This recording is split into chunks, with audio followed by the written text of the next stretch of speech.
Ahora vamos a hablar de estereoquímica o de isómeros. Y pues prácticamente, ¿qué sería un isómero? En realidad la palabra isómera la vamos a segmentar y vamos a hacer su definición etimológicamente, donde iso quiere decir igual y meros quiere decir parte. Es decir, un isómero son moléculas que poseen la misma cantidad de átomos, pero que se encuentran en diferente posición o en diferente distribución espacial. Quiere decir entonces que yo puedo tener una molécula con el mismo número de átomos de carbono, con el mismo número de átomos de hidrógeno, pero con tan solo que cambie una posición, entonces ya la molécula va a tomar características físicas y químicas diferentes.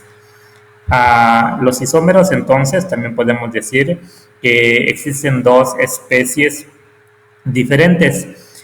Podemos tener isómeros de posición, al igual que también podemos tener diferentes isómeros que ahorita vamos a ver.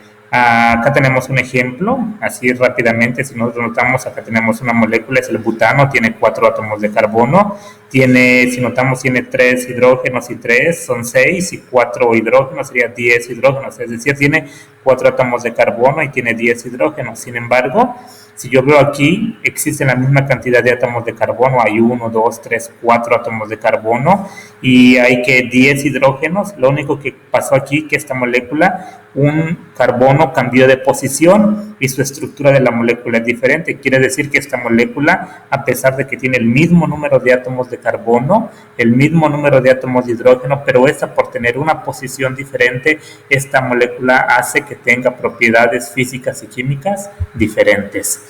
Entonces, los isómeros no son superponibles y tienen el mismo número de átomos de cada tipo.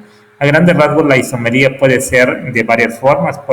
Tenemos isomería estructural, isomería espacial, que no vamos a profundizar en ello, nada más vamos a quedarnos acá en isomería de cadena, en isomería de posición, y ya más adelante vamos a ver isomería de función.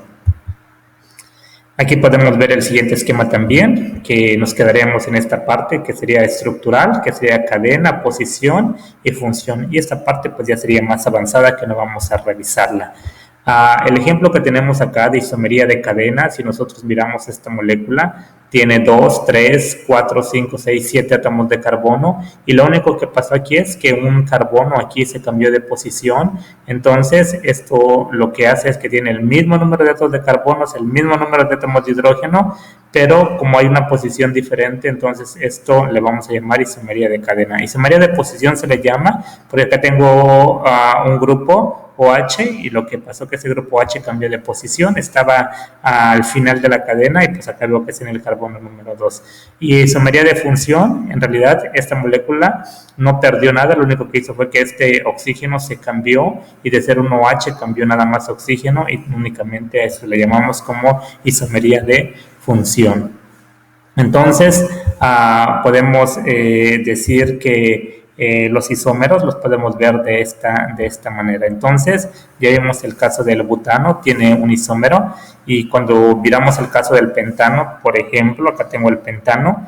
¿Y qué fue lo que pasa acá? Si yo noto los átomos de carbono, son 5 átomos de carbono. ¿Cuántos hidrógenos tiene? Tiene 12 átomos de hidrógeno. Y si nota esta molécula, ¿qué fue lo que pasó? Que un CH2 se cambia de posición y quedaría de esta manera. Y recordemos que el carbono nada más puede tener 4 enlaces, por eso tiene 3 con el carbono y 1 con el hidrógeno, sus 4 enlaces, y quedaría de esta manera.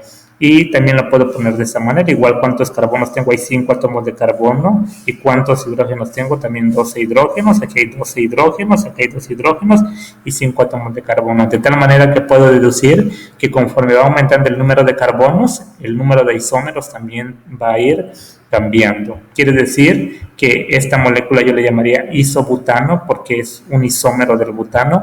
Esto se llamaría isopentano, y esto, como es un isómero nuevo, se llamaría neopentano, entendiendo que neo quiere decir que es nuevo.